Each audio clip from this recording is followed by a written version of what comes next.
Dear WeGO members, partners, and friends, good morning from Seoul, and welcome to this first part of the Meet the Winners webinars, a two-part webinar series in which we will introduce you to the winners of the fourth WeGO Awards and their projects.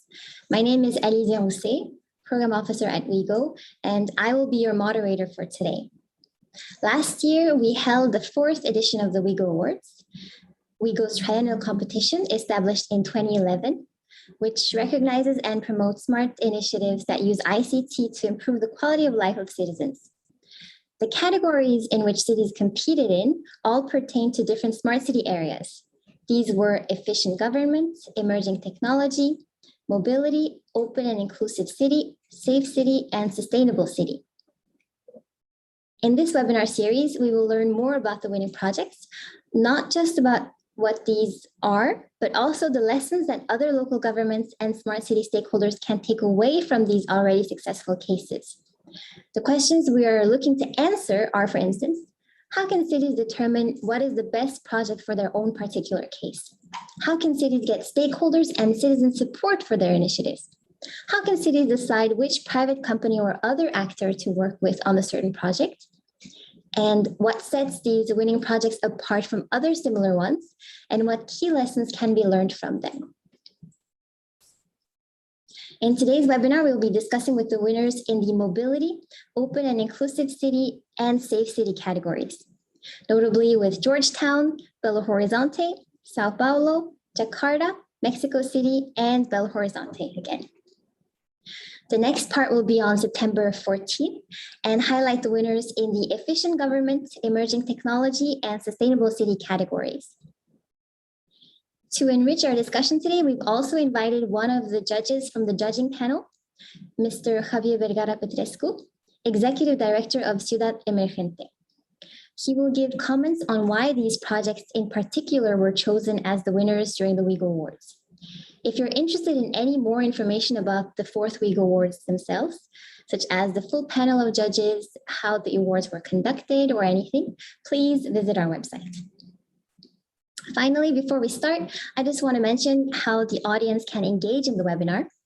Although all the questions in today's webinar are set, if you have any questions to the speakers, please feel free to ask them using the Q&A function in Zoom, as they might be able to answer you in writing.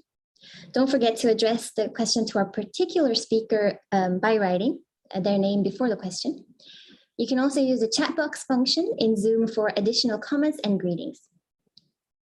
A post-event survey will be shared with all participants who registered for today's webinar. And we will be giving out online gift cards to some lucky winners. So don't miss your chance and participate in the survey right away after the webinar ends. Now, let's dive into the first session. So in this first session, we will be discussing with Georgetown and Belo Horizonte, the winners in the mobility category, which covered projects related to efficient transport, intelligent transport systems, mixed modal access, integrated ICT infrastructure, and parking. First, I would like to invite Dato Yu, Mayor of the City Council of Penang Island, to speak about Georgetown's project, the winner of the Gold Award in this category. Georgetown's project is an integrated project that connects people through various mobility solutions towards a livable and sustainable city. There are 5 components to this: a smart parking system, bicycle lanes, a CAT shuttle bus service, a business improvement district scheme, and a backlane improvement initiative. Dato Yu, please turn on your camera and microphone.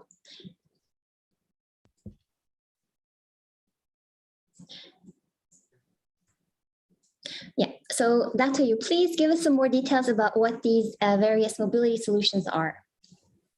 Thank you, Ms. Rosette, and good morning and good evening for everyone. Our green connectivity project consists of 5 main thrusts. The first one is our smart parking system that we are utilizing the IoT to solve our parking issue that are commonly faced in most of the city. So this interface is equipped with a smart navigation system that allows users to have real-time access to the parking lot. So indirectly, we believe that this looking for parking lot in the city actually will cause more jam on the road. So this initiative has reduced the congestion on the road by at least, we say that 30%, which the usual were also able to use the cashless payment system. And secondly, actually, is our bicycle master plan that is very challenging for us to turn Penang into a cycling city because in a tropical country which is hot and humid. So we introduced a Penang bicycle master plan and create a 180 kilometer of cycling route around the islands. So which is combined of shared and also the dedicated land that allowed cyclists to travel around the whole island safely and comfortably. And we also complemented to plant more trees along the lanes to bring down the temperatures. At the same time also, there are some stretch that we are also equipped with a solar panel. At the same time, we're harvesting the RE, renewable or green energy, while at the same time provide much needed shade to the cyclists. So another third one actually is our central area transit, which we provide a free service shuttle way back in 2009 for the resident to travel around the city. So this will reduce the number of vehicles coming into the city. It's also one of the initiatives for our low carbon initiative. The service will lower down the carbon emission in the city while at the same time resolve the congestion in the city, especially in the city of Georgetown, to reduce the traffic. And fourth is our business improvement district scheme initiative that to transform the city streetscape into a walkable and cycling friendly city in our tropical weather. So for example, the road carriageway was narrowed and it's just for the pedestrian. So we expanded the pedestrian walkway for the pedestrian and the cyclists. At the same time, tree and shrub were planted along the street to provide shade and aesthetic. So definitely this will increase the foot traffic in the area, will help to spur the economic activity along the street. And finally, it's our backlane improvement scheme that we turn the negative into the positive. So how we manage to engage the public together to turn the unused or underutilized, neglected backlane into a usable, clean and bright public spaces away from the busy main roads. So the narrow backlane being behind the row of houses in the heritage area will transform into 10 acres of green spaces that run through the city. So these green connectors that double as community space for pedestrians and cyclists to travel, to rest, and also a place for people to congregate for a community activity. Over to you, Rosette. That's a great overview of the project, also with pictures. Thank you. So then what were some of the results of this project more concretely? The result actually for smart parking system that we provided here with the accurate parking information for the motorists. While we are driving, you can look for the nearest available parking lot. So indirectly, this will help to reduce the traffic congestion, especially with our CAT, this central area transit free shuttle service. So for example, this CAT, the CAT central area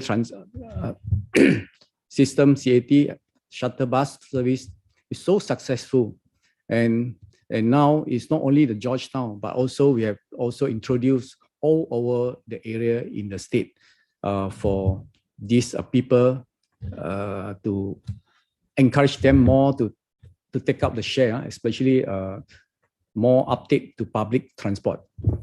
The introduction of our green mobility indirectly have reduced our city carbon emission at least 3 kilotons annually.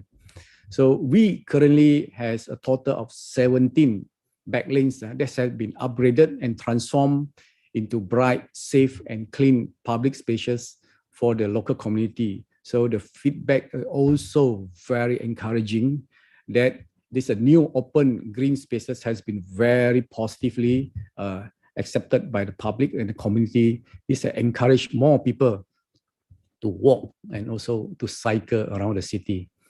The creation of our master plan, the Penang Cycling Master Plan, we combine with other measures under the Green Connectivity Project, have encouraged more people to take up cycling. So we are proud to say that actually Penang has the highest number of cyclists in the country. That's very impressive. Now, in your application, though, you wrote that the main challenge in implementing the project was engagement with stakeholders and encouraging them to use sustainable modes of transport. You also said that planning for the city will only be effective through these stakeholders' involvement, especially while many of them are still have the habit of using private vehicles, and that the remaining problems that need to be solved are this particular stakeholder involvement and a change of old habits to fully embrace these initiatives. But it seems that you've been successful from the results that you just shared. But may I ask you, how has Georgetown been encouraging stakeholders to change their habits? And how are you planning on continuing these efforts?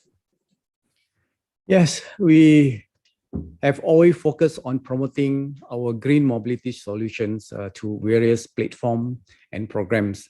We have actively pushed out a network bicycle lanes to provide a safe space for people to cycle around the island. This saw the birth of the Campaign for a Lane, CFAL, way back in 2008. This is to encourage the local community and stakeholder in taking claims, a section of the road for the safety and everyone.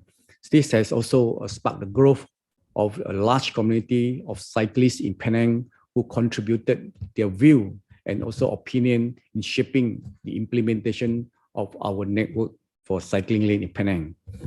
Another way to change the public's habit is to make it convenient for them to choose the public transportation for cyclists as mode of transport.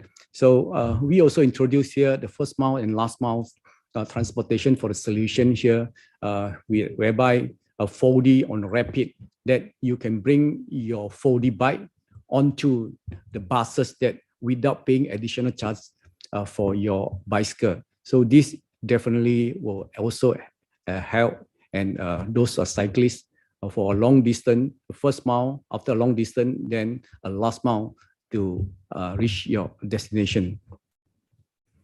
Of course, the local community and stakeholder also play a very important major role in our back lane improvement initiative. We believe in sustainability. So the initiative involves extensive public engagement and education so that they will take ownership of the project. Very important. They must have the sense of belonging, that the thing is belong to them, that only they will help us to take good care of their products. So this encourage them to use these spaces responsibly and to take charge of protecting these spaces from vandalism. The Business Improvement District Scheme project is another project that involves stakeholder engagement extensively. We have involved quite a number of these stakeholders along the street for many rounds, and ensuring its success and sustainability is so important related to this engagement and also the informants. So the success story of this project has prompted other stakeholders in other areas also demanding our city council here to go into their area. So as for the general public engagement to introduce and change their habit, the City Council of Penang Island has introduced a variety of events such as annual city walk, city ride, the eco city ride, how green the Penang is, and also into a weekly bike on Friday to encourage the individual to cycle to work on Friday morning, and the recent Penang Start Up program, which encourages people to walk more and cycle more in their daily life. So these are not mere health activity, but programs to instill the habit of walking and also cycling instead of driving your own vehicle to your destination. Over to you, Rose. Yes, so basically making it convenient to the users and also having citizens take ownership over the project. That's, I think those are key aspects that other cities can definitely learn from. Thank you for sharing. So before I move on to our next speaker, I just wanted to ask, so what are the next steps for Georgetown? What projects or policies are you aiming to implement next? We are now embarking on a smart island digital twin city. This is a long journey for us to significantly enhance our city planning and management, leveraging on a 3D geospatial, the big data, IoT, AI, and this digital twin city that we believe that will provide us a virtual sandbox to stimulate and optimize our mobility solution to connect and more people more efficiently while reducing the impact of this carbon footprint. So the IoT sensor will provide real-time data feed to the digital twin platform, enabling dynamic traffic system and optimum nature-based adaptation plan tailored to different area and street condition in our city. We have also introduced a green incentive program to our staff in the City Council of Penang Island. For those who under this program, cycle to work, cycle for work, we will incentivize them with a subsidy, handsome payback of subsidy. And also for those who are taking the public transportation, we will also pay back them the fees, the charges, so that this will also spur their interest. At the same time, we also providing them for the interest-free bicycle loan, so for them to buy their own bicycle. Inclusivity and accessibility are important in planning process.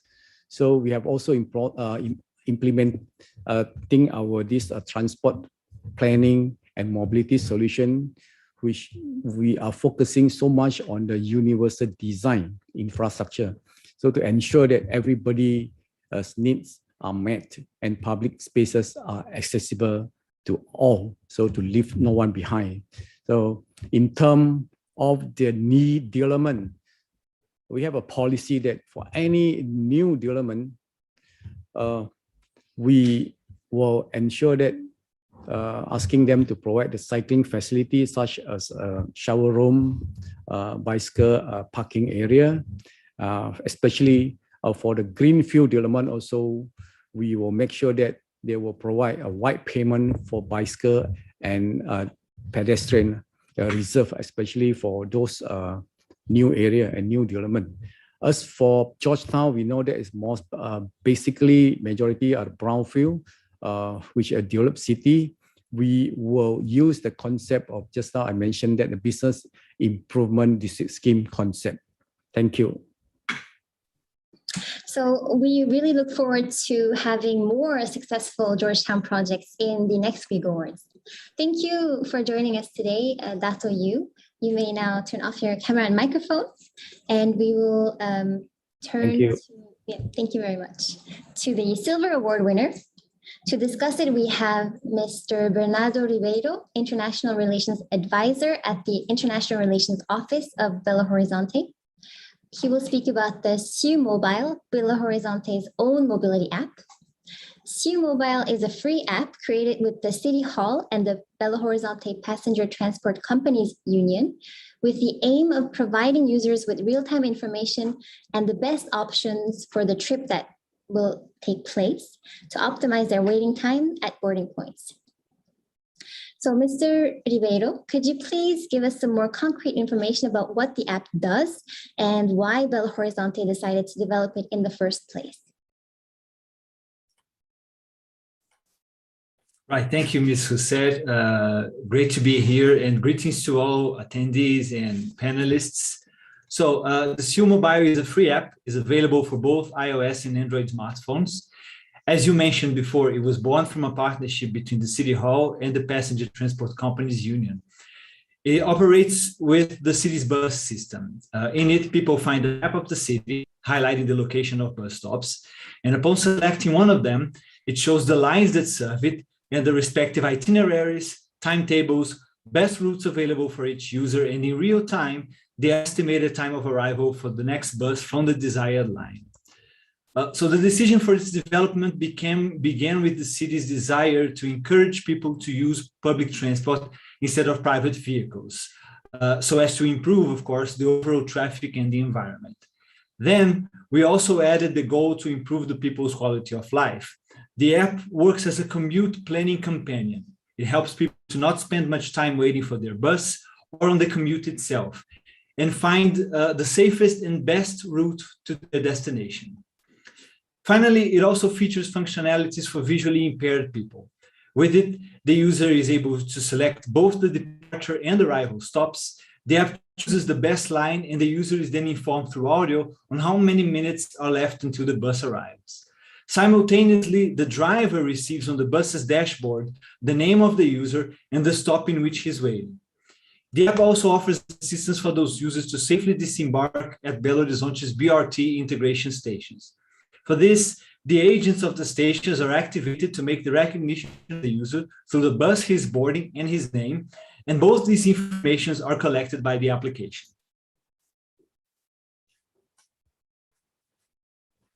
That's very interesting. So the project, as I understand, has been running since the second half of 2015. Is that correct? So how has it performed since? Has it been successful? What kind of results did you have? Yeah, since 2015, when it began, it has been downloaded on more than 300 smartphones with many positive reviews by users. The tool is subject to constant polishing and corrections, improving its quality while resolving user comments. With this, it is possible to notice that in general, the app has been working well and continues to encourage people to use such means of transportation, and including users with reduced mobility and other physical disabilities. This facilitates their movement in the city of Belo Horizonte. Also, in terms of results, the app stimulates the use of public transportation since it enhances the system's efficiency by expanding accessibility and improving citizens' commute planning. There are 9,000 geo-reference stations and more than 3,000 buses being tracked at each 30 seconds. The fact that the app updates are based on citizen suggestions also improved its effect on mobility, since it further becomes adaptable to people's needs. The usage of the app encourages commute planning, as I said before.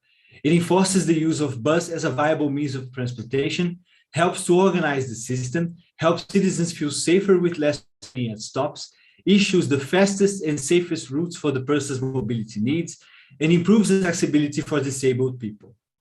With the app giving incentives to use more buses, fewer people end up using private transport, hence lower the greenhouse gas emission from cars and lower the noise, visual pollution, and traffic congestion in the city. In the long run, we focus on attracting new users. Consequently, with more people using buses, traffic will be more fluid, and people will be able to optimize their time and spend less of it commuting. So basically, the project has had positive impacts on citizens' lives, including users with reduced mobility or other physical disabilities, on the actual mobility situation in the city, and on the long term, you also hope to see more environmental impact as well. That's very impressive. But actually, you mentioned in your application that the project isn't unique. You said that there are other similar apps in Brazilian cities like Sao Paulo, and also apps that use the exact same technology like Teresina and Feira de Santana. So then, is there anything that sets this project apart from these other ones? Yeah, so fundamentally, one of our main goals was to offer the technology for our citizens, observing the examples of several other locationally similar solutions, as you mentioned. This has to do with our wider smart city strategy. The bottom line, also summed up with everything I spoke of earlier, was to be on par with current ICT solutions and make use of the city's great technological infrastructure and the availability of public investments in the field. Then we perceived an excellent opportunity to add further functionalities to differentiate the app. in tandem with other urban interventions being made in the city concerning accessibility. For example, on each major traffic lights with pedestrian crossings, we installed sound devices which let visually impaired people know when it's safe to cross. So the services for visually impaired people became one of our centerpieces of innovation for the app, not only facilitating mobility for these people, but also raising awareness in bus drivers and station agents. I see. So then this is an excellent case of a transferable project since it was adapted to your city with its own needs and also implemented by a local actor, the Belo Horizonte Passenger Transport Companies Union. So thank you very much for sharing this with us, Mr. Ribeiro. You can now turn your camera off as well as your microphone. Thank you. Thank you very much. It's been a pleasure. Now I would like to turn to our judge, Mr. Vergara Petrescu. As we just heard from the speakers of Georgetown and Belo Horizonte about their city's mobility projects. Now, it seems that the projects are not unique. In fact, among the other candidates of the WeGO Awards, there were similar projects. So in your opinion, what sets these projects apart from other mobility projects, even comprehensive ones? And is there something in particular that these cities did right that other cities should or could learn from? Thank you, Alice. And well, again, congratulations to Georgetown and Belo Horizonte. These are great examples of smart cities. And I would like just to celebrate the idea that, for example, the case of Georgetown, make something that is super relevant, that it's like give different options for people to move around. Many cities are trying to do this, but Georgetown is doing it in a way that is actually inviting people to use other modes of transport that is not only cars. So that's very, very relevant. And it's something that every city should try to replicate, giving different options for people to move around effectively. Another thing that is very important from the case that we saw in Georgetown is the fact that they're seeing the long-term strategy in the reduction of greenhouse gas emissions, like the reducing the carbon footprint of the city. So that's effective. They're doing it in a way that many cities can learn from that. And that's something that we have to celebrate. On the other hand, Belo Horizonte gives us a very interesting example of how you can make public transport sexy for people, because you are combining technology with something that people need to do, to move around in a way that is not a second-class ticket.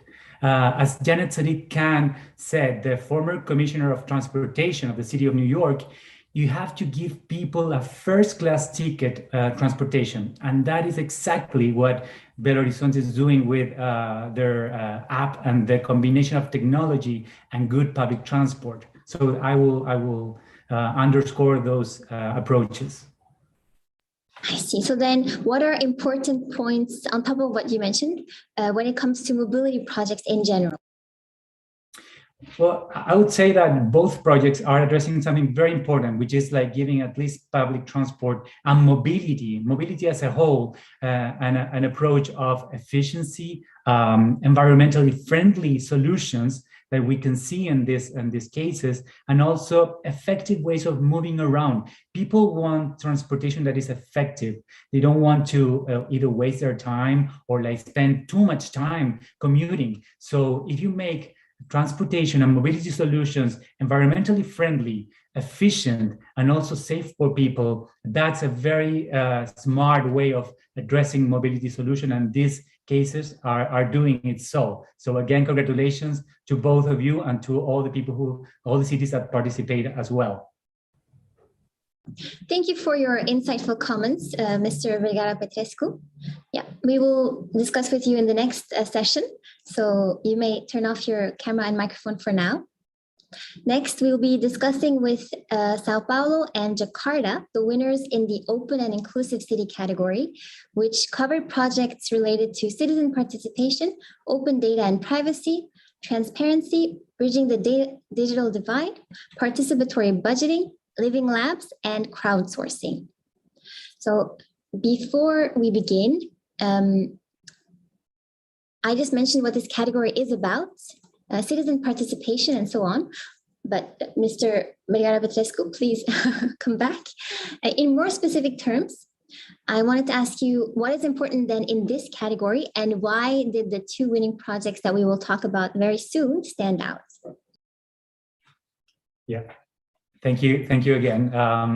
Well, these are very important topics that we have to discuss, basically because we will see some cases that are on the crossroad of how you can merge technology, but also green production and citizen participation. I have to say that we will see some examples of cities that are not just like trying to approach a way of like reducing waste, but also like trying to create solutions that are like very relevant in not just like reducing, but also recycling with wasted materials. Like we will see some very attractive approaches of how you can use plastics in a way that combine technological initiatives such as Fab Labs, and that's something very relevant that we will see. And also very relevant is connecting the dots between how you can make disciplines to connect with new technologies. So we'll see two interesting examples, and I would also like to underscore how you can create collaboration between public sector, local governments, and citizens. This is very relevant. In this category, we'll see how we can effectively connect local governments and citizens through effective collaboration examples. And we'll see some very interesting examples of the following cities. Thank you. Thank you. Then I guess it's time for us to meet them, the Gold Award winners in this category to start off with. Thank you, Mr. Vergara Petrescu. We'll be speaking with you in the last session again. So for Sao Paulo, which is the Gold Award winner, we have Mr. Rafael Caetano and Ms. Natalia Breda to talk about the Free Fab Lab project, which is a network of 13 public laboratories located all over the city that citizens can access for free to seek personal development or to solve a real life problem in their community, whether business or academic project. So this guarantees free access to technology, especially for citizens that are more socially vulnerable. So before we hear them speak, let us watch a short video of the project.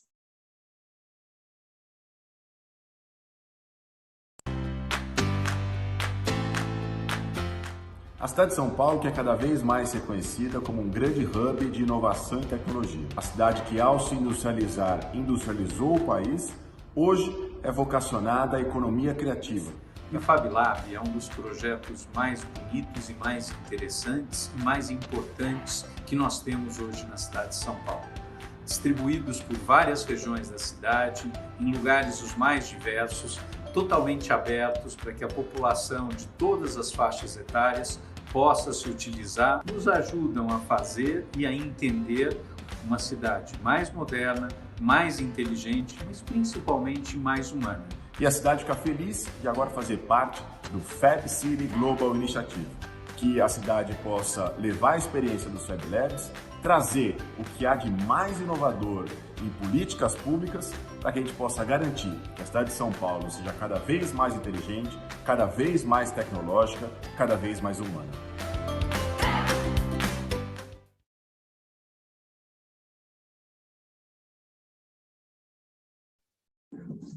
So thank you for joining us, Mr. Caetano and Ms. Breda. I will start by asking Mr. Caetano, so could you tell us more about the project that we just saw the video about? So good morning to everyone. It's a pleasure to be here. So let's talk about a Fab Lab. As you can see on the video, a Fab Lab is a platform for rapid prototyping of physical objects.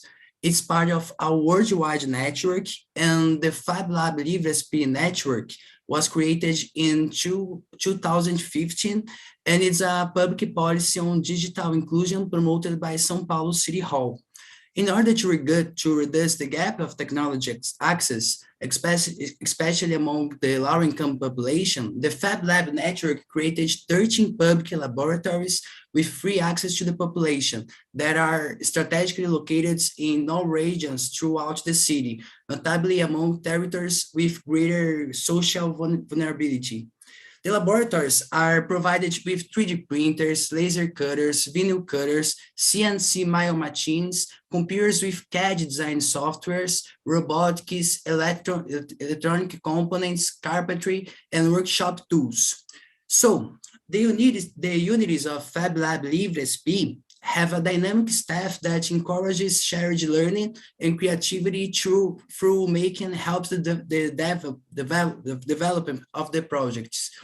Through a process of humanized teaching, courses, workshops, and lectures are offered, disseminating the production of knowledge in art, technology, science, and innovation. The Fab Lab Livre SP democratizes access to new technologies of digital manufacturing, providing the population with the most up-to-date technological tools and fostering collective experience in an innovative environment. So this is the project.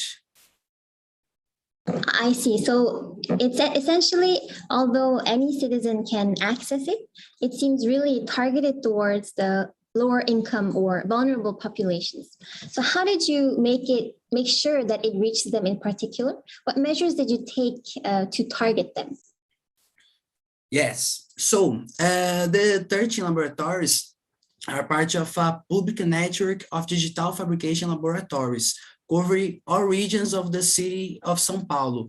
10 of them are strategically located on the outskirts of the city. In this way, we intend to serve the population that would not have access to digital manufacturing equipment in order to promote the social and digital inclusion of this population. Also, each unit is prepared to help the locals to develop vocations with the projects. We also promote training made at young people aged 16 to 20 who are in extreme vulnerability, training 108 people per semester. So 15% of these vacancies are young people in social education measures. Next slide, please. Next, please. Yes, this. On this slide, we have examples of projects developed by Fab Lab users focuses on accessibility to people with disabilities. The first one is from Amelia, who lives in a poor area of São Paulo. She developed a utensil to help herself while she cooks after she had an accident that caused her to lose the movement of one of her hands. In this slide, we also have the Togo Toys project, a toy created by students to make blind children play with sighted children. Let's go to the another slide. Let's have an example. On the right, another example of social inclusion, the game project called Senior Ludens. It's a game to help people with Alzheimer's disease. Furthermore, the public network of digital fabrication laboratories aims the development of creative and innovative ideas that benefit the population and the emergence of the new professional opportunities and encourage people to create autonomy to solve their own problems and the problems of their community. So this is how Fab Lab achieve the most vulnerable population. I see. So then we can really say that the project serves the dual purpose of giving access to technology to vulnerable population, and at the same time democratizing it and bridging the digital divide, but also help citizens solve their urban issues they might be facing. On top of the examples that you just gave, I remember in your application, you wrote about a teenage boy who lived in a vulnerable area in Sao Paulo, who by participating in a sensor workshop, learned that technology could help solve his father's issues related to the visual impairment. And so this boy produced glasses with a presence sensors that emits an audible warning whenever an an object is nearby, and this prevented his father from getting hurt. So that's really impressive indeed. Now, I think Ms. Breda, the next question is for Ms. Breda. So how did Sao Paulo come up with the idea of creating this project? Hello, everyone. It's also a pleasure to be here. Well, the concept was created by the Massachusetts Institutes of Technology, with several maker spaces being built around the world. In this scenario, in 2015, the city of São Paulo inaugurated the FabLab Livre SP, a network containing 12 laboratories, and became the largest public Fab Labs network in the world. And it's also important to mention that the Fab Labs are part of other digital inclusions equipments from the City Hall, such as Wi-Fi Livre SP, is a public Wi-Fi program, and Telecentro program. As you may know, São Paulo is the most populous city in Latin America, with more than 12 million inhabitants. And as large as this population is, so are the challenges. With a groundbreaking vision and understanding that digital inclusion equals social inclusion, the city has invested in digital production to pursue this goal, promoting access to technology since 2001, and especially since 2015, through a structured public network of Fab Labs. So the city of São Paulo takes responsibility to elevate leading actions that benefit the population with examples of sustainability and well-being, providing the possibility for them to become agents of change. Our project is linked to the challenge of turning São Paulo into a more people-oriented and less unequal city by using technology as a tool for human and urban development. As y'all can see on the Marcos Afir, Zen Space, and Girls Woodworking Club examples on the next slide, please. Yes, Zen Space and Girls Woodworking Club. Not only that, but also the high production of plastic waste as current problem on big cities, the network joined the Global Precious Plastic Project, and the laboratories become points for collection and creative reuse of plastic waste, promoting greater environmental awareness and economic emancipation through the learning of new technology and, consequently, generating a positive social impact. Well, this really seems like a great project. Thank you for showing all of these examples. But I can imagine that some local governments, although they see the benefits of Fab Labs and might be interested in trying something similar, they might have difficulties justifying the cost of creating this kind of project, as indeed the access is free, so the city must be the one paying for it, right? So then what would you say to cities that hesitate to create this kind of living lab initiative in their cities, especially ones fully funded by the government? Is it really that useful for the city? Well, at first, it's important to mention that a public digital manufacturing laboratory democratizes access to technologies that are often restricted to people who historically have greater opportunities in society.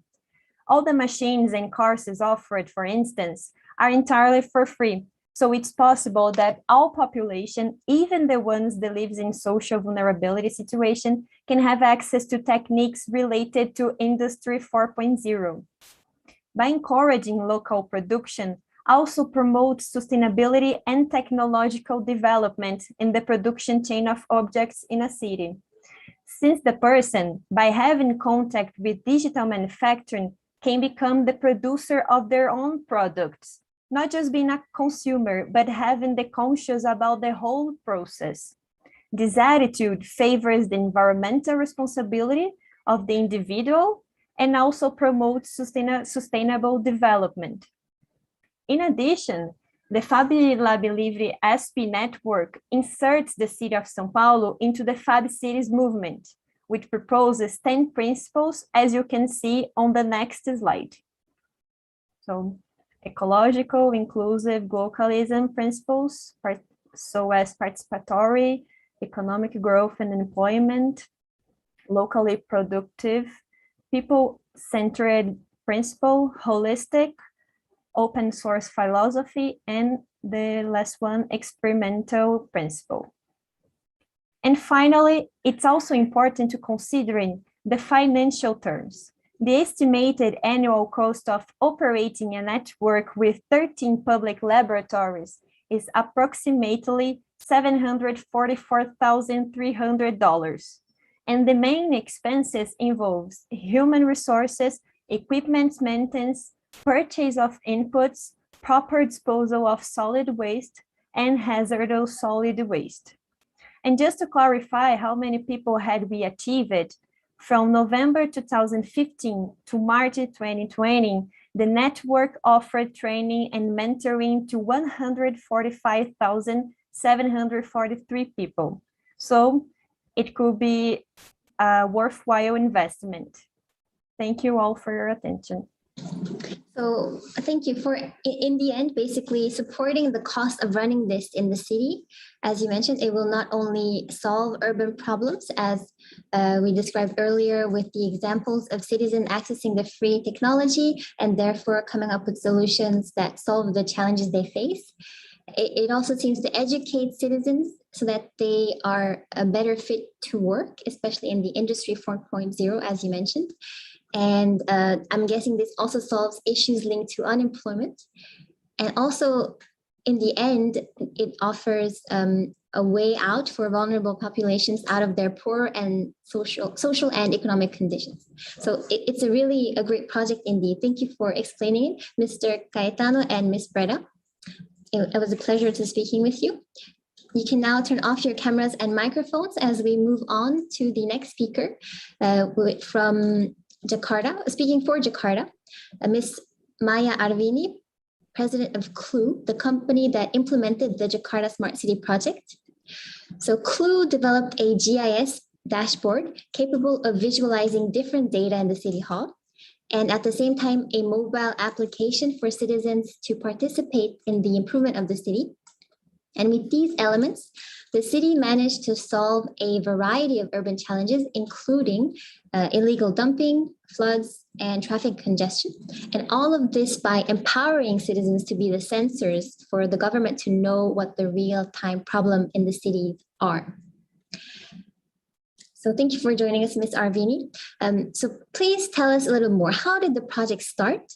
Was it Clue that started the initiative, or did it come from the city? Yeah, so thank you for inviting us and congratulations for the winner. So actually this project that we are working very closely with the Jakarta province government is starting 2014.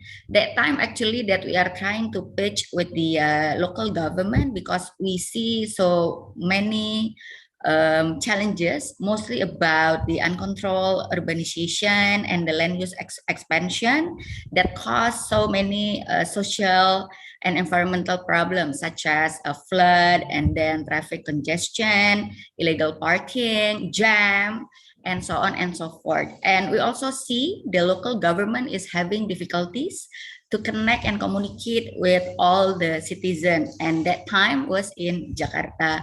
So we are meeting with the governor that time, and we are trying for the trial of the Clue app, the mobile application that we built on the iOS and the Android, and how the citizen and also the local government can get the benefit of all this capability. So it is very simple. The citizen is only installed in their mobile app, and then what is quite hard that time, there is a change management that the local government require to build the task force for each of any city problem. So actually the support from the government, the governor directly that time is a top-down approach, is one of the key indicator how this project becoming successful. So we launched on 2014, and until today it reached around 1 million user, and the total reports that we collect, not only in Jakarta, actually we are already scalable above 25 city and regency in Indonesia, is reaching more than 1,200,000 reports up until today. And actually in the past 1 year, the report is consists a lot about the COVID-19 spread report. So within this mobile app, actually any citizen that trying to report any social or environmental problem can track all of their report and where the local government already following up. So this is becoming like a very transparent process, and this is what very important to reach about the good covered governance. A lot of people and a lot of city that would like to implement this kind of solution always asking us, what is the key performance indicator? So actually, it is about support from the #1 person in the city, even though this is a province or the city itself, or it is a regency, because it's becoming transparent, right? And the second one, of course, the infrastructure and the network of the city have to be quite reliable enough.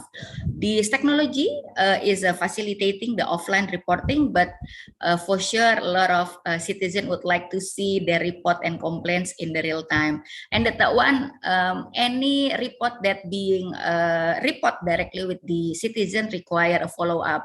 So actually the follow-up itself done by the task force that built by the local government that having partnership with us. So when we do the implementation in Jakarta, actually the result is fascinating. For example, from the 8,000 flood points, that time reduced up until only 450 points. So it is reduced very significant. Other than that, what is very important actually is the citizen trust to the government is increased up to 60%. Of course, when everybody asks, do you think this is a simple implementation? I don't think so, because again, this is talking about changing the mental and then, of course, working in a very transparent way. So everybody know exactly when they report something, the government is also following up and try to solve all the problem. Under this mobile app, we also built a GIS-based dashboard that consists of more than 200 layers. So we are very rely on the data integration. So any of the decision maker of the city government that use the solution can very easy to see all the KPIs that they want to set in their own war room. So actually, this is very helpful for any of decision maker would like to see any analytic and visualization of the data. Yeah. So thank you. That's very impressive. Thank you. Especially that the fact that the project really solved urban challenges in the city in the end. And you mentioned that the app has been widely used by citizens, that they are very happy with the way it works also. And but I was wondering, you meant in the application, it said that the common challenges faced during the implementation was the fact that was the citizen awareness to participate in the development of it. So before or in order to get all of this citizen support, how did you go about? How did you engage the stakeholders and the citizens? Yeah, so maybe we heard a lot. There is so many mobile app or any kind of solution that trying to be installed or implement in any most of the city, but it did not successfully implemented because we believe education and activation is one of the most important factor.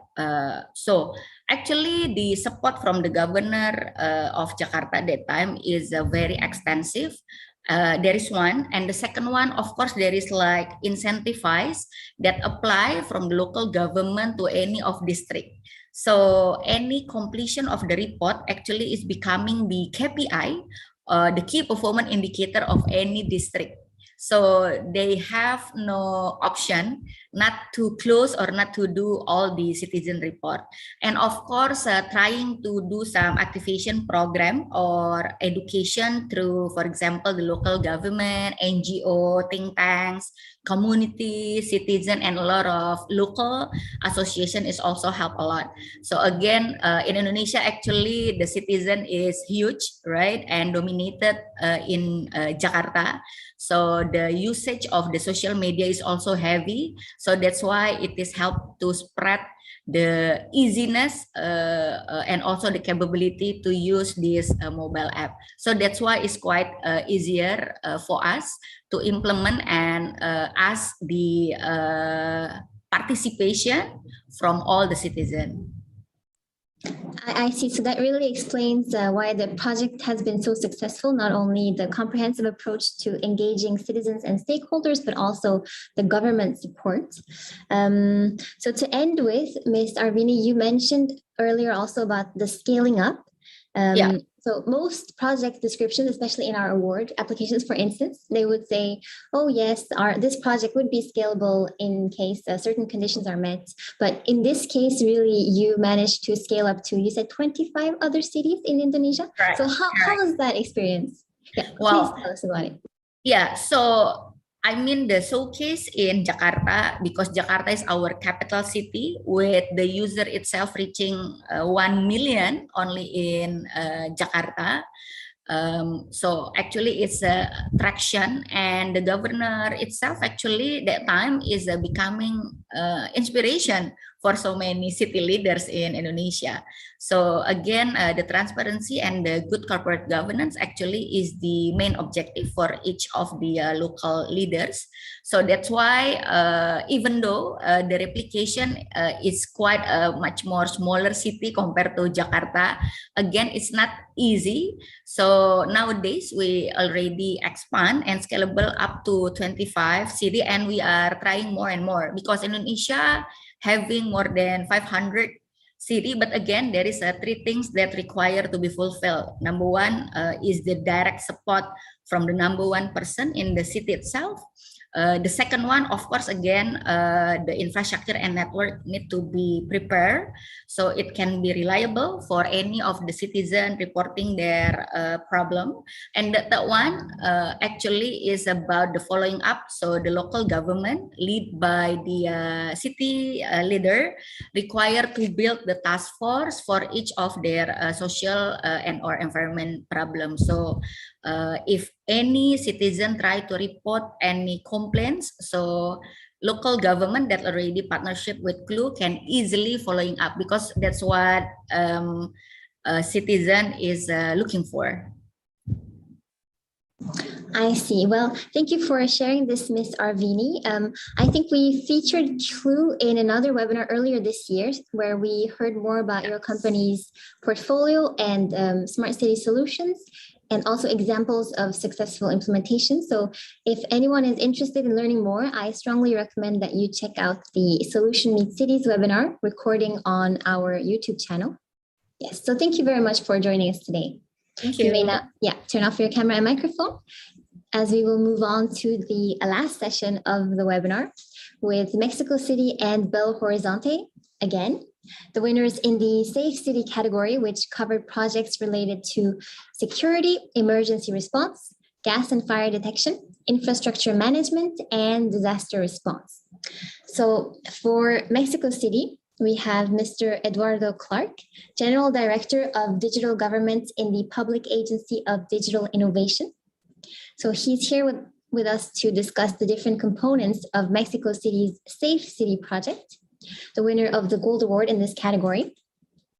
Hello, Mr. Clark. So according to your application, the project revolves around the installment of panic buttons in public transportation, such as taxis and buses, but also street businesses and on the city's official app, with the aim of improving citizen safety around the city. And basically, with this project, any citizen or visitor can access a panic button regardless of time or place, or whether they possess a smart device, whether they're close to a police station, etc. So could you tell us a little more about how the project works?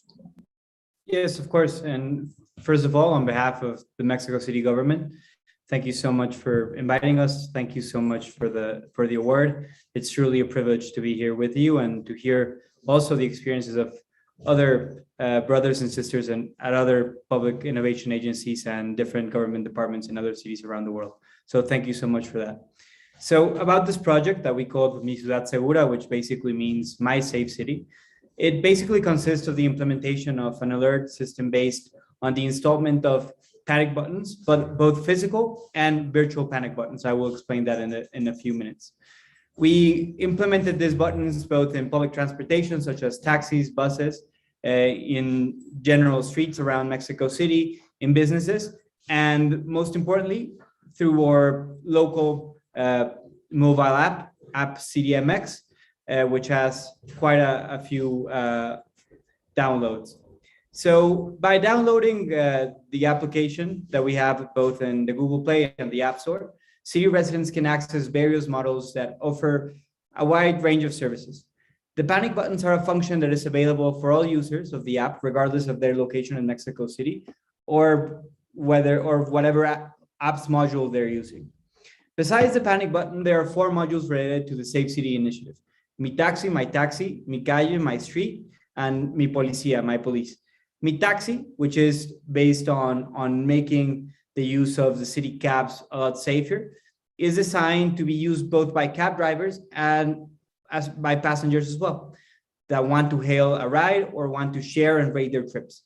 It provides information about the drivers, like their picture, their name, and the vehicle plates. This information is mainly used to corroborate that the taxi that you're getting into and the plate number and the driver's appearance all correspond to official taxis and drivers.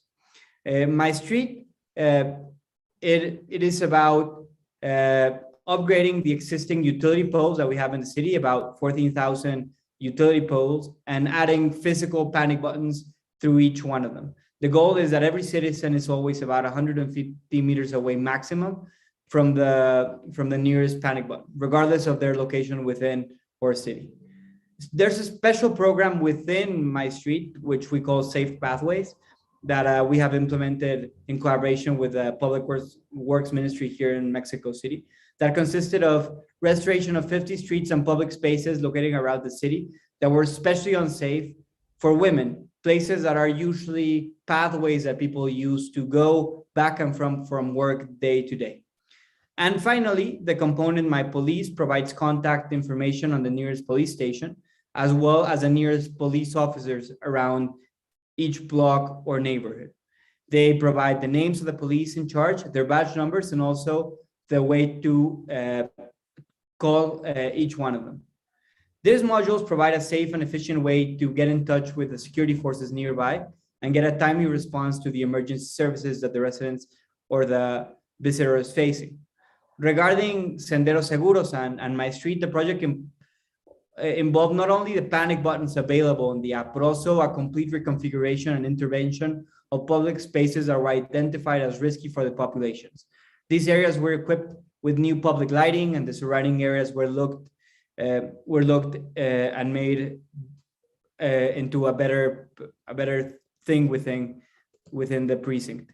It is very important to mention that all of this has a very strong technological component in which every single panic button, both virtual and physical, is directly linked to the computer-assisted dispatch at Mexico's 911 dispatch centers. This implies that every single button that is pressed generates instantly an alert and an incident within Mexico's emergency dispatch center.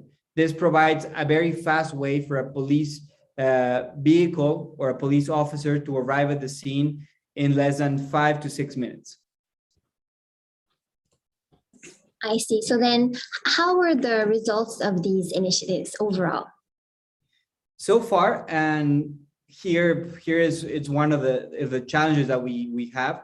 Most of these interventions were launched like 5 to 6 months before the COVID pandemic started. So a lot of these numbers have been hampered by the long lockdown that we had here in the city between March and March 2020 and February 2021. But to date, the taxi app has been used a total of nearly 368,000 times. Of these, about 40,000 have been requests made through App CDMX to hail a taxi to your location. And the integrated button has been used about 1,875 times for emergency calls for which relevant protocols were applied.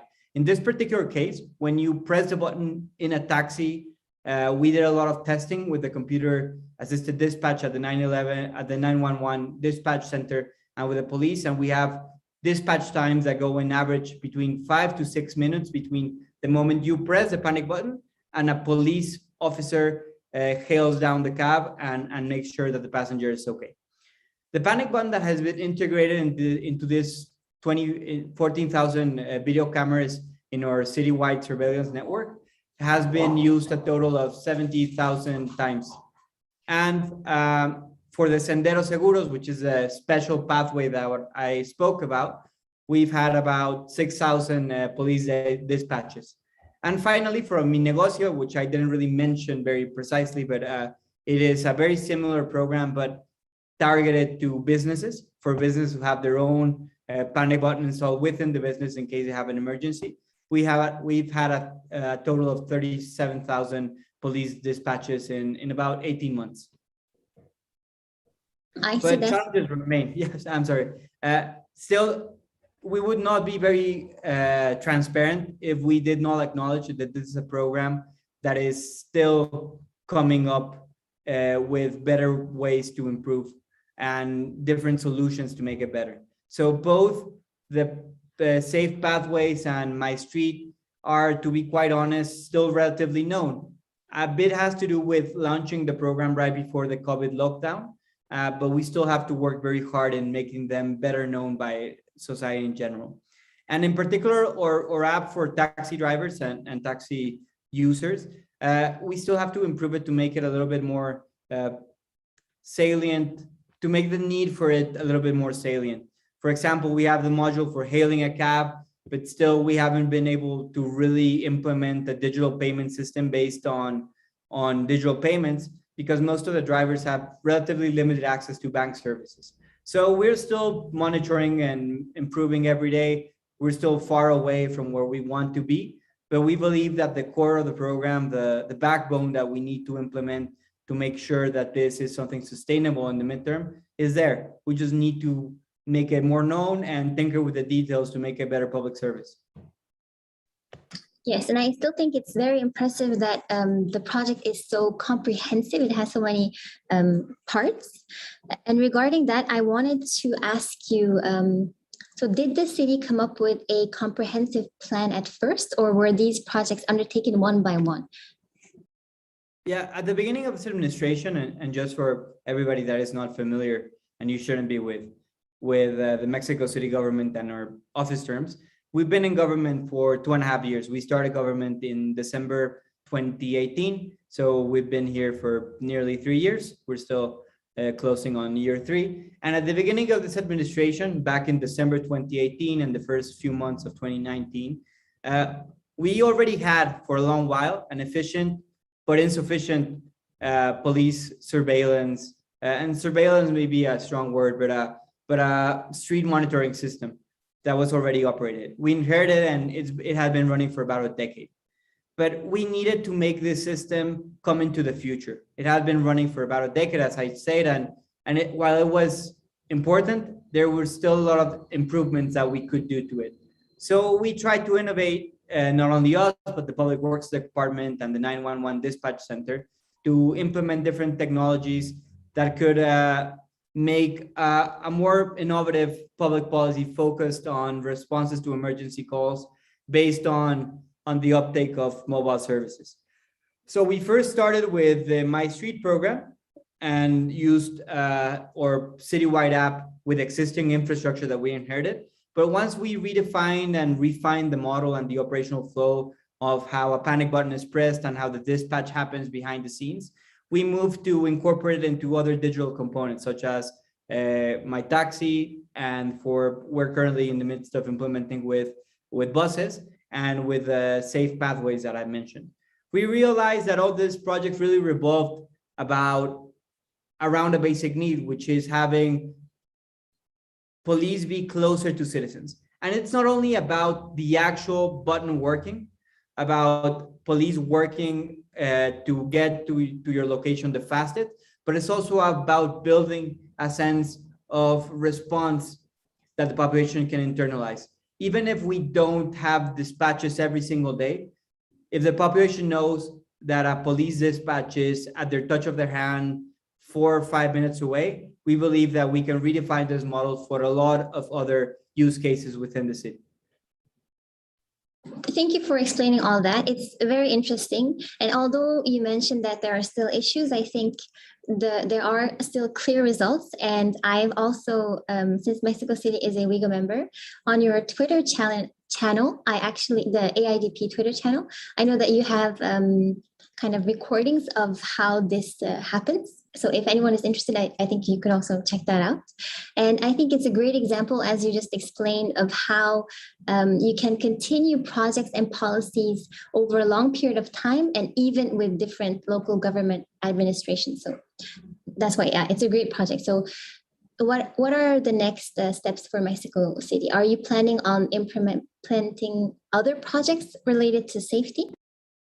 Yeah, sure. And just a parenthesis before I said that, as you were saying, we have a lot of testing on how the program works.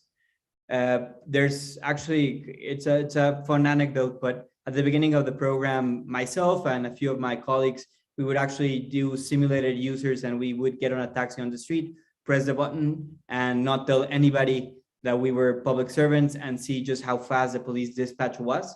We would notify the head of police in the city so that they would know. And we wanted to make sure that before we launched it to the general population, that the really important part of the project, which was immediate police response, actually was there. So we got around in taxis. I did a live TV interview once in which we pressed a button. We didn't really notify the police precinct. We only notified the police chief. And we wanted to make sure that those 4 to 5 minutes were actually happening.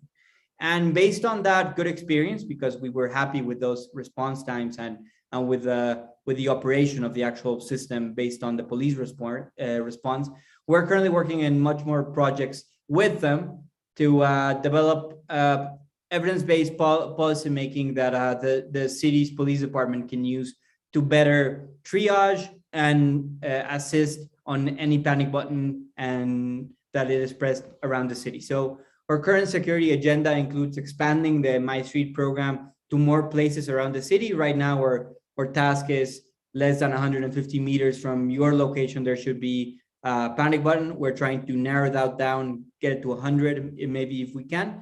And at the same time, we're innovating and using data for strategic decision-making in cooperation with the authorities. We are a part of the local security cabinet.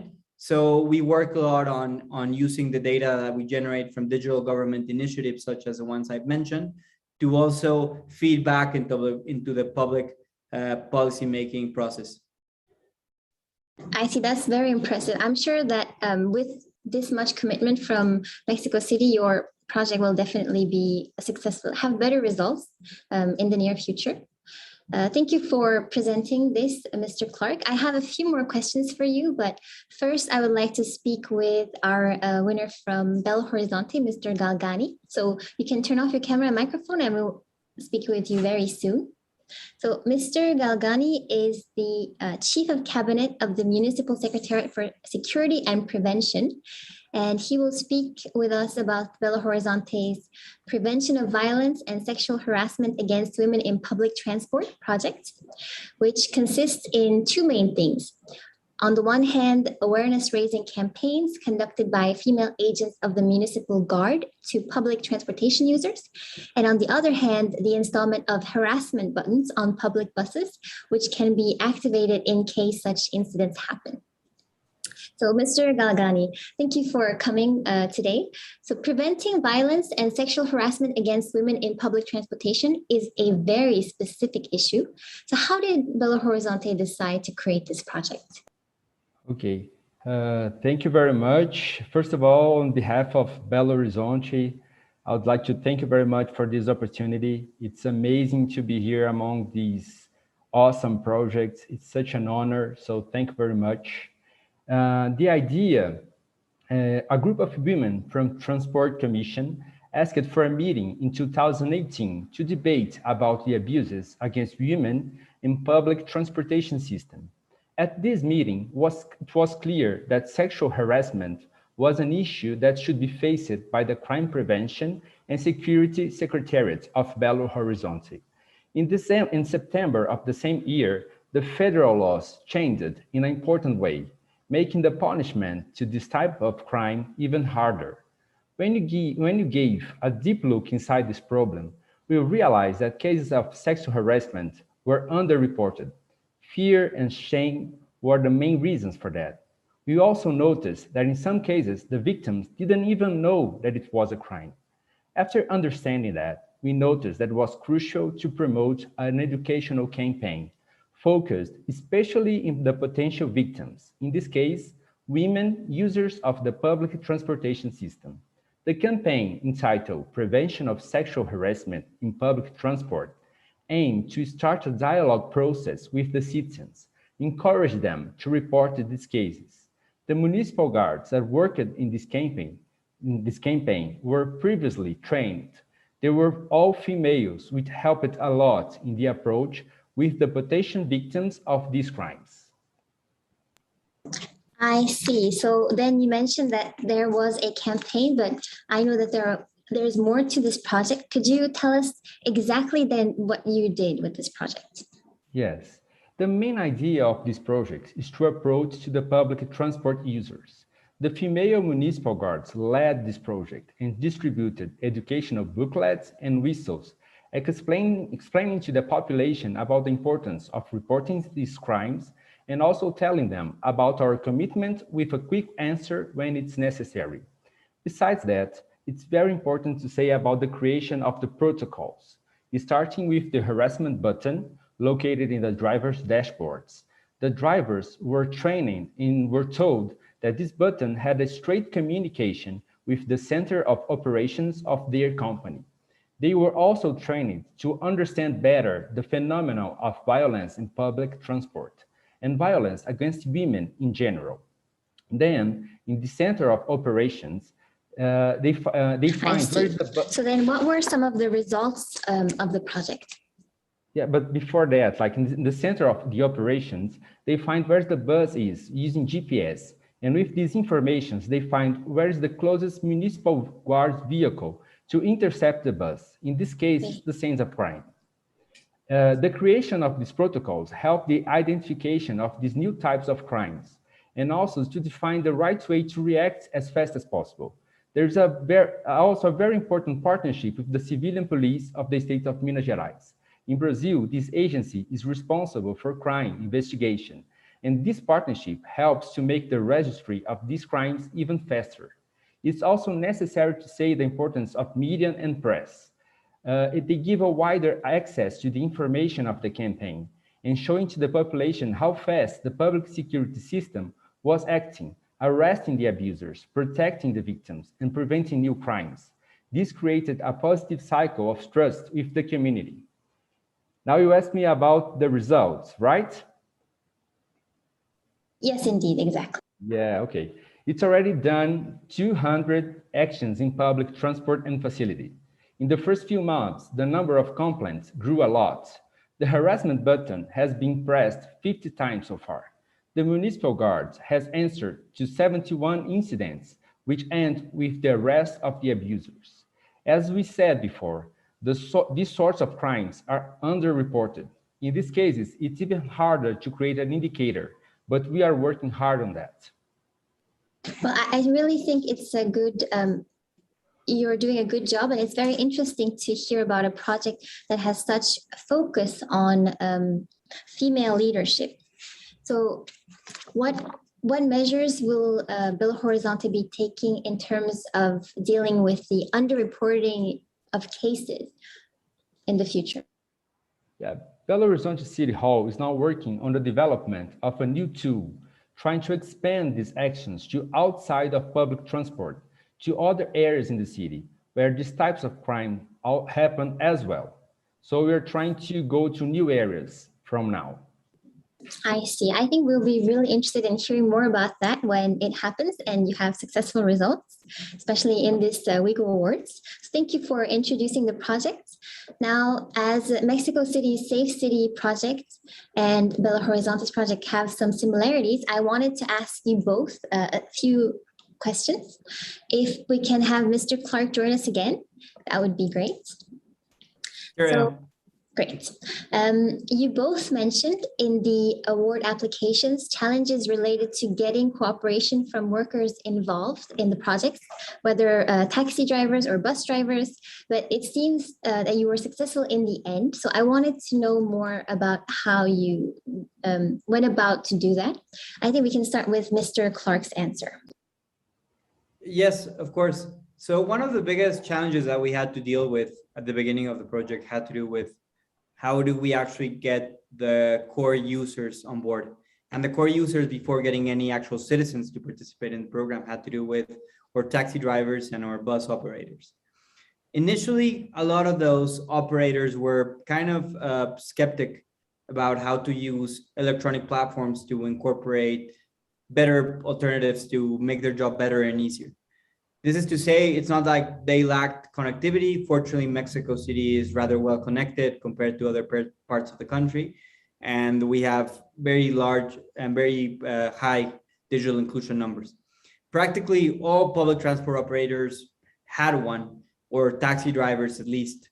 The main challenge had to do with providing an incentive for those operators to join. And at the beginning, our incentive had to do not only with attracting more customers at the end of the day, which was and is their main objective, at least for taxi drivers, but also making sure that the solution that we developed also targeted a need for better safety for them. Unfortunately, in Mexico, as in many parts of the world, taxi drivers are constantly victims of crime. Unfortunately for them, they are driving alone in many places and they're in conditions of vulnerability. So the panic button that we developed within my Safe City program not only applied for passengers, it also applied for taxi drivers to request assistance. So that onboarding was kind of how we got a foothold into the more than 100,000 taxi drivers that we have in the city right now, which was to make a solution that at the beginning didn't only fit a need for their passengers, but also for themselves. So based on that, we've seen a large uptake, and we feel that operators feel safer having a mechanism that allows for emergency services to be dispatched to their locations if the need arises. Thank you, Mr. Clark. So then, Mr. Galgani, for Belo Horizonte's project, how did the city get these bus drivers and also the users of public transportation on board with this? Yes, we think that the female leadership of this project was crucial to the success because it creates an empathy bound and a very strong dialogue channel with the public transport users. The female municipal guards responsible for the campaign were fundamental in the approach with the drivers and onboard agents, creating a very positive environment of cooperation and teamwork. I see. That's very interesting. Thank you. So my last question for you is regarding the transferability of this type of project, since they're both very good projects, but and I think other cities could definitely apply them in their cities. But in some cities, the topic about violence against women or safety in general could be a sensitive issue to raise. So what recommendations would you have for cities that feel that way? I think we can start with Mr. Clark as well. Yeah, of course. Thank you. So it is clear that security in general, it's a complicated, and not only complicated, but a complex issue in which sometimes the public discourse is hard to have. So understanding this, for us, it was really important at the beginning to have a diagnosis precisely of what types of security strategies could be implemented based on our particular context. We had many things that were wrong in the city in terms of we wanting them for them to improve, but we had to find things that were not only opportunities, but also that we had a clear idea of a solution that we come to terms with. In Mexico City, we were aware of the investment in surveillance cameras and monitoring that we had and had been installed for 10 to 15 years.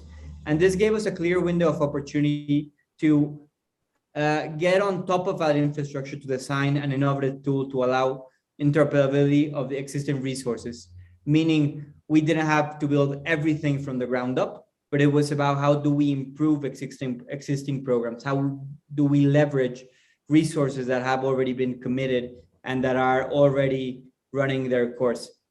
Through Mi Ciudad Segura, we tried to create an ecosystem using these multiple components that were already existing, and also giving them a common element at the center of it that had to do with police dispatching and the way to get a police to be dispatched through the panic button.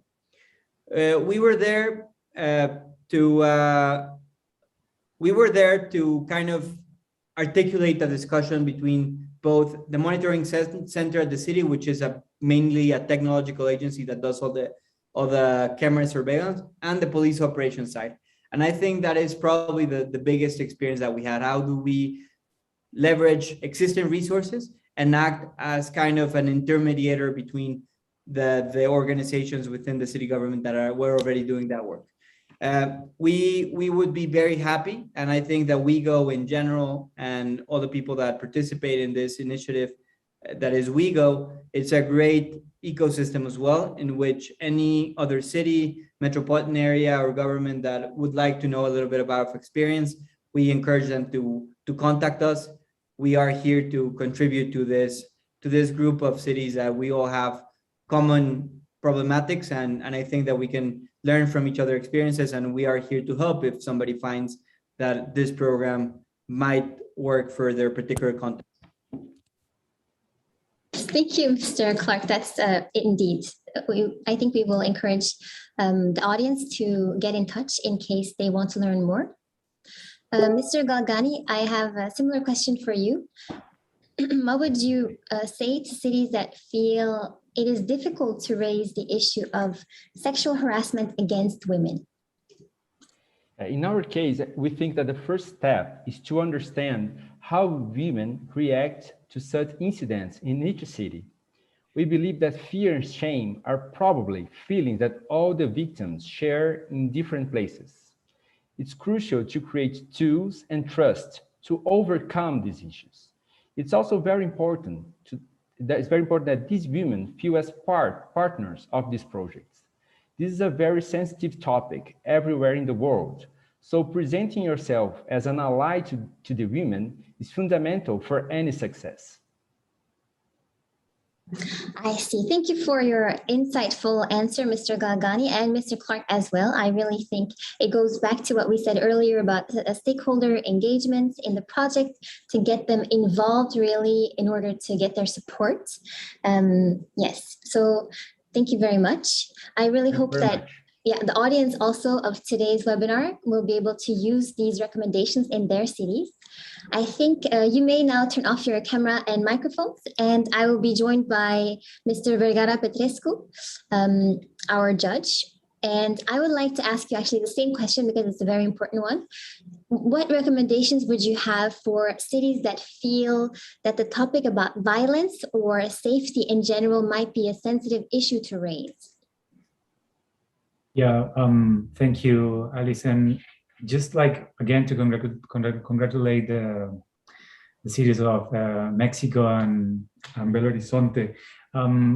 They both said something very relevant about like the sensitive issue of like safety.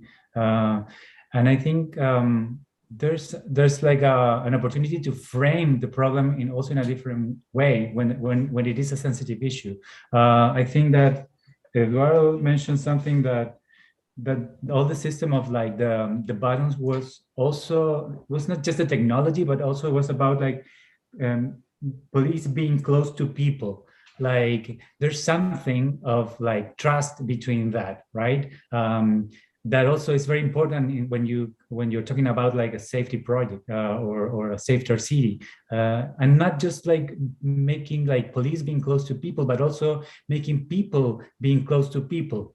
So there's something that there's needed to be said in terms of like framing safer cities in a different way. Sometimes like we think that the safest city is the one that has more fences or more walls, and sometimes we approach the solution through something like a hard solution, but it's also important to combine with a soft solution. And with a soft solution, I mean things that maybe might change our perception of a safer city, not just like the numbers of how many crimes a city has, but also the perception of how safe the city feels. For instance, there are a lot of like examples that approach the solution not just with like hardware innovations, but also software in the way of making people like face-to-face encounters, like to enhance like the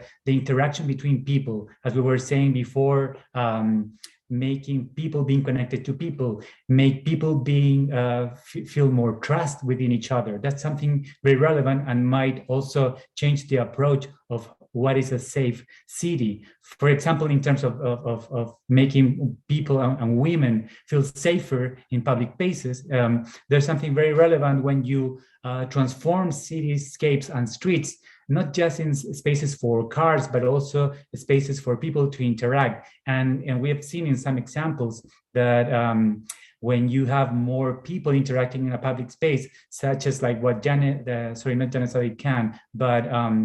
this very attractive approach about like putting eyes on the street. When you have more people interacting on public space, women feel safer on those public spaces. So that's very relevant. I think that framing the issue of safer cities in a different way, innovating as these cities are doing. Mexico City, Belo Horizonte are trying to go beyond, and they said that there's space for improvement, and that's also very innovative. Like you don't have to just stay on what you just like created, but also be ambitious on making it better every day. So I would comment on that. Thank you. That's very insightful. Indeed. And now that we've heard both projects in detail, we know that they are really successful, as you mentioned, for the reasons you mentioned as well. But I wanted to know from the judging panel's perspective, as there were other good projects in this category, do you know why these projects, or what do you think about the projects that deserve to win? Why did they deserve to win? And is there anything else you think that we can learn from the discussion we just had with them?